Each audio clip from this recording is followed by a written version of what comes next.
Hi అండి, welcome back to our channel Vasudha works. నేను మీ వసుధ.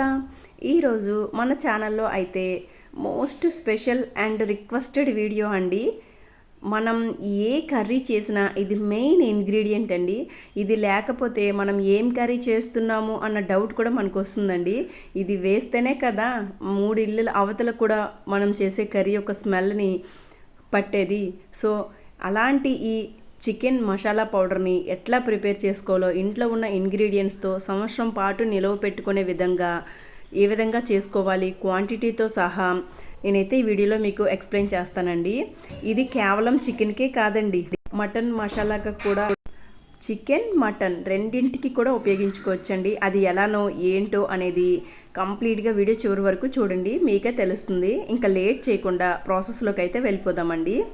ఇప్పుడు ఈ chicken come mutton masala prepare చేసుకోవటానికి ఫస్ట్గా అయితే నేను ఒక 25 గ్రాముల దాల్చిన చెక్క తీసుకుంటానండి. ఇది కొంచెం వేగడానికి టైం పడుతుంది కాబట్టి ఫస్ట్ ఇదే తీసుకున్నాను. మీకు గ్రామ్స్లో చెప్పాలంటే 25 గ్రాములండి. ఫ్లేమ్ అయితే సిమ్లోనే ఉంచుకొని ప్రాసెస్ అంతా చేయాలండి. ఇంకా మరాఠీ మొగ్గలు ఒక 25 గ్రాములు, మరాఠీ పువ్వు 25 గ్రాములు, నెక్స్ట్ లవంగాలు 25 గ్రాములు, ధనియాలు 200 గ్రాములు వేసుకోవాలండి. అన్నింటికంటే ఎక్కువ క్వాంటిటీ ధనియాలు తీసుకోవాలి. ఇలా 1 by 1 వేయించుకుంటూ ఉండాలండి, అన్నీ ఒకేసారి వేయించొద్దు. తర్వాత మరాఠీ పువ్వు, అనాస పువ్వు అంటారు కదండి దీన్ని, ఇవి కూడా ఒక 25 గ్రాములు తీసుకోవాలండి. ఇంకా మిరియాలు ఒక 20 గ్రాములు తీసుకున్నానండి. జీలకర్ర 150 గ్రాములు తీసుకున్నానండి. ధనియాలు 200 గ్రాములు తీసుకున్నాను కాబట్టి జీలకర్ర 100 గ్రాములైనా పర్వాలేదు, 150 గ్రాములైనా పర్వాలేదండి. తర్వాత శొంఠి ఒక 20 గ్రాములు తీసుకున్నానండి. ఇలా అన్నీ 1 by 1 ఈవెన్గా వేయించుకోవాలండి.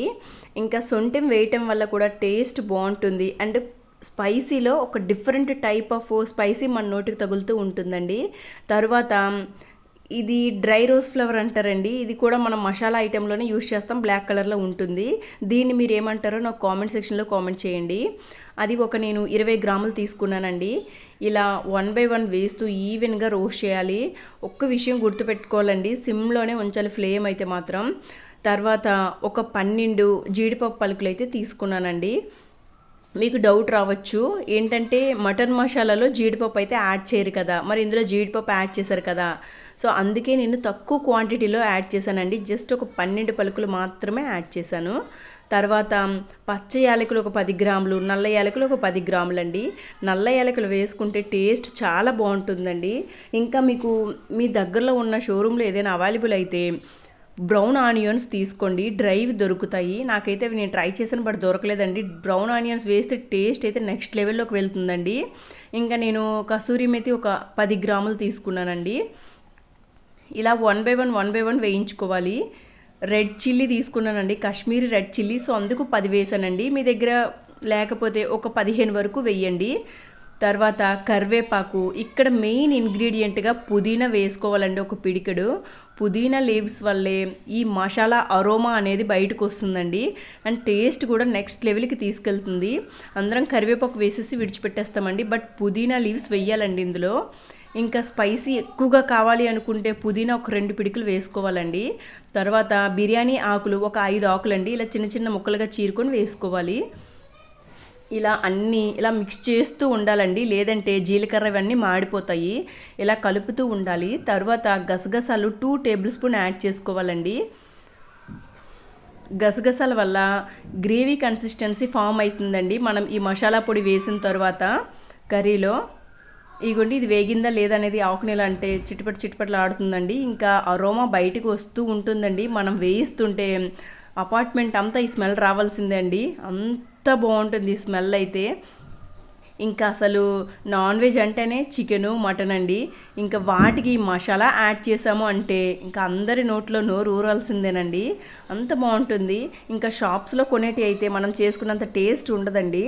ఇవన్నీ రోస్ట్ అయిన తర్వాత ఇలా ఒక ప్లేట్లోకి ట్రాన్స్ఫర్ చేసుకొని మొత్తం అంతా చల్లగా చేయాలండి. వేడిగా ఉండేటప్పుడు వేసామంటే ముద్దగా అయిపోతుంది, మిక్సీ పట్టకూడదు. ఇదంతా కూల్ చేసుకోవాలండి. ఇంట్లో ప్రిపేర్ చేసుకున్న మసాలా జరంత ఎక్కువైనా పర్వాలేదండి. బయట షాప్స్లో కొనేది అందులో కలర్ యాడ్ చేస్తున్నారు, ఏం యాడ్ చేస్తున్నారు కూడా మనకు తెలియదండి. మసాలా ఐటెం తక్కువగా ఉంటుంది. ఈ జీలకర్ర మెంతులు ఎక్కువగా ధనియాలు ఎక్కువగా వేసిస్తుంటారండి. ఇలా మనం ఇంట్లో ప్రిపేర్ చేసుకున్నాం అనుకోండి, టెన్షన్ పడకుండా కర్రీస్లో హ్యాపీగా యాడ్ చేసుకోవచ్చండి. ఇలా చల్లగైన తర్వాత కొంచెం కొంచెంగా మిక్సీ పట్టుకోవాలండి. మెత్తగా కాకుండా మరి అలాగని బరకబరగ్గా కాకుండా మీడియంలో అండి. చేతికి కొంచెం గరగ్గా తగిలేటట్టుగా ఇలా మిక్సీ పట్టుకోవాలండి. ఇగోండి, ఇప్పుడు ఇది మనకి సంవత్సరం పాటు నిలవ ఉండాలంటే ఇందులో సాల్ట్ అయితే యాడ్ చేసుకోవాలండి. సాల్ట్ యాడ్ చేయటం వలన ఇది పాడవకుండా మనకి నిలవ ఉంటుందండి. ఫ్రిడ్జ్లో కూడా దీన్ని పెట్టాల్సిన అవసరం లేదు. ఇన్ కేస్ మనం సాల్ట్ వేయకపోతే ఈ పొడిని మనం ఫ్రిడ్జ్లో స్టోర్ చేసుకోవాలండి. అది ఒక 6 months వరకు స్టోర్ ఉంటుంది. ఇలా సాల్ట్ వేయటం వలన మనకి 1 year వరకు అరోమా కూడా మిస్ అవ్వదండి, కలర్ కూడా చేంజ్ అవ్వదు, అలానే ఉంటుంది. ఈ సాల్ట్ వేయటం వలన ఇలా వేసుకొని ఒక కంటైనర్లోకి మనం స్టోర్ చేసుకోవచ్చండి. వర్కింగ్ ఉమెన్స్ అయినా హౌస్ వైఫ్స్ అయినా ఎవరైనా సరే ఇది ఇలా ప్రిపేర్ చేసుకొని మనం స్టోర్ పెట్టుకుంటే మనకి కర్రీస్ చేసేటప్పుడు టెన్షన్ ఉండదండి. ఇంకా ఇందులో మనం డ్రై వెల్లుల్లి అల్లం కూడా వేసుకోవచ్చండి. కాకపోతే అల్లం వెల్లుల్లి అప్పటికప్పుడే ఫ్రెష్గా పేస్ట్ వేస్తేనే బాగుంటుందండి టేస్ట్. అందుకే చెప్పి నేను ఇందులో అయితే అల్లం వెల్లుల్లి యాడ్ చేయలేదు. మీకు టైం ఉండదు అనుకుంటే ఇందులో అల్లం వెల్లుల్లి రోస్ట్ చేసి యాడ్ చేసుకోవచ్చండి.